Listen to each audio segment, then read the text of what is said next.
So, this is a response to the podcast that was conducted by Konstantine and Francisfoster, trigonometry or trigger podcast, whatever they call it. And I think the author really did some very interesting stuff. She said very reasonable thing, but it was very unfortunate that Constantine kept on heckling her and tried to divert the topic. And I think he did not give us, I may be wrong, but this is my perception. He did not give her enough time or enough opportunity to explain things. So before she could explain anything, he would heckle her with other questions. It seems, I may be wrong, but it seems that he might have been impressed by Neil Ferguson, who tried to be more loyal than the king. Being from a Scottish background, Neil Ferguson tried to carve out a sphere of influence in right wing circles by fiercely defending British Empire and, in general, the Western civilization, or what we can, what some critics might call capitalist plundering of the world and capitalist colonization. So, the interesting point that the author Deborah made, it was very interesting, and especially if she had been given more time, she might have grilled Konstantin on that particular question, especially when she asked about the genocide. So, Konstantin said we were able to do it uh, because we were technologically advanced. So, historically, this is incorrect to say that the Western civilization was historically advanced. Of course, they were advanced in weapons, but by progress and development, if you mean consumer goods, then China had done, shipping much before European state. They had very large ships, and from printing press to so many other products that were already there in China before Christopher Columbus ventured out in 1492. In the same way, according to Jaron Diamond, if you talk about South and Central America, they had a number of vegetables which were not there here, which were not there in Europe. For instance, potato that boosted life expectancy in Europe. So you had potato, maize, and so many other things.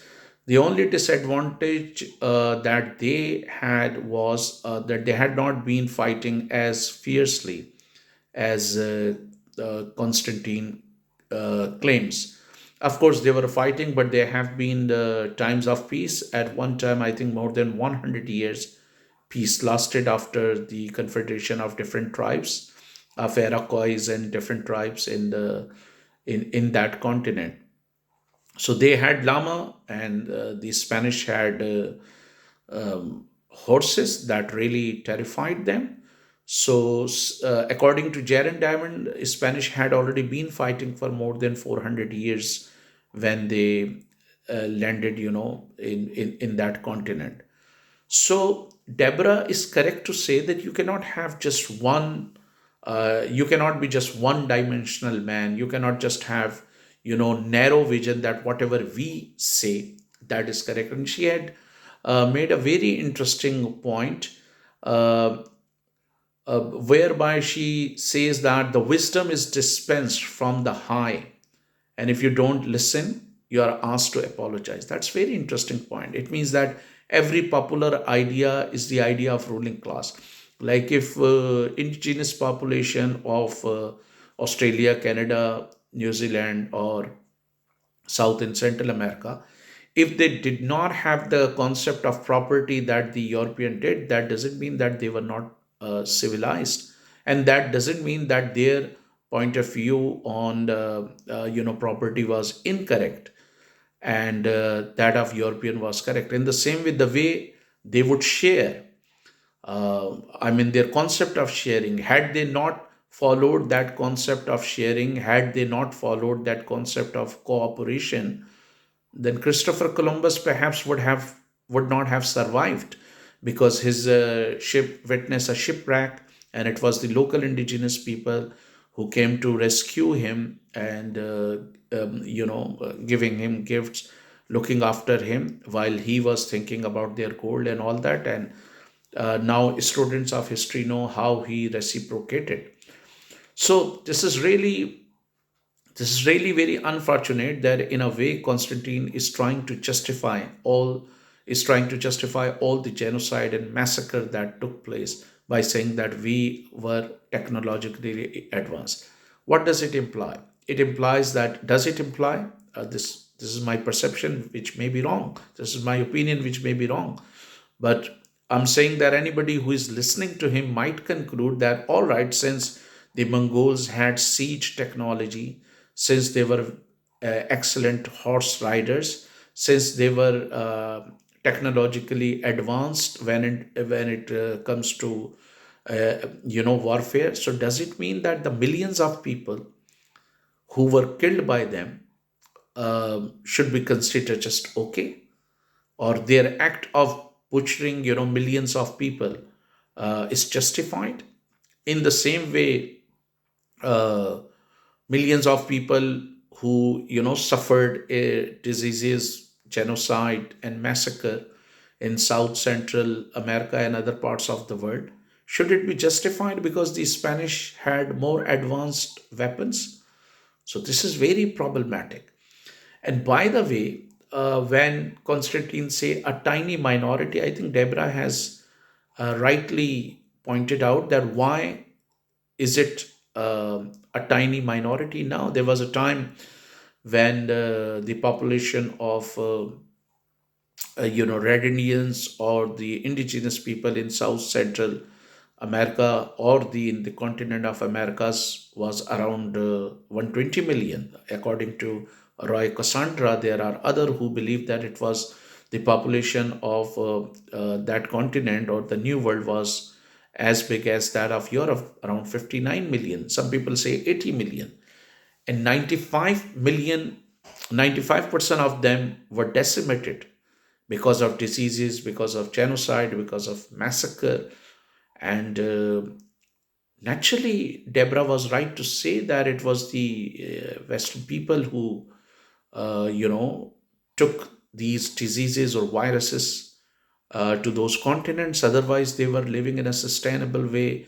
If you look at the land mass or total area of the Americas, it was, I think, much bigger than that was of Europe. I mean, Europe could be maybe one third or a bit more than that in terms of geographical area. So that was one thing, that their population, if today their population is insignificant, it is because of the colonial plundering. And when he said that Western civilization is, uh, we should be proud of that because it came up with penicillin. There are so many other things that have to be mentioned. For instance, Shashi Tharoor said that more than 35 million people perished in famines that were caused by the imperial policy of the UK. There are some authors who go to the extent of accusing the British colonial empire of being responsible for more than 100 million deaths in India. It could be exaggerated figure, but there are people who say like that. Belgium carried out ruthless massacre in Belgium, and in the same way. So, like Madeleine Albright, is Constantine trying to say it's worth? The price was worth?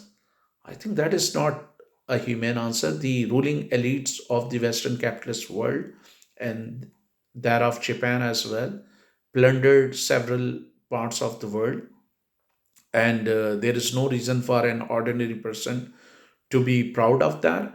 As far as this old development is concerned, one could see very little development in the European continent prior to the exploration of Portuguese, who ventured out in 14th century after hearing about the gold of Mansi Musa, the king of Muslim king of Mali.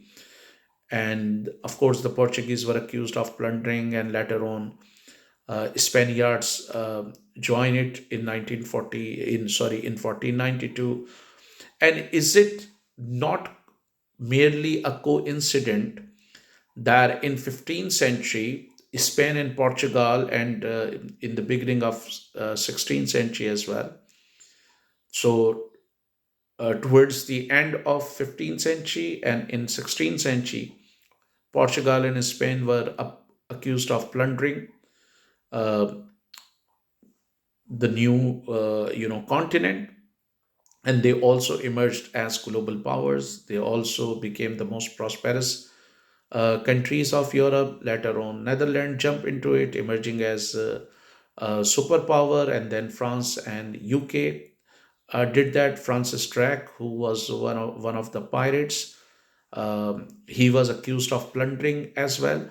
So, according to Jaron Diamond, 35% of the world had already been under the control of Western colonial power prior to Industrial Revolution, and by 1945, 85% world was under their control.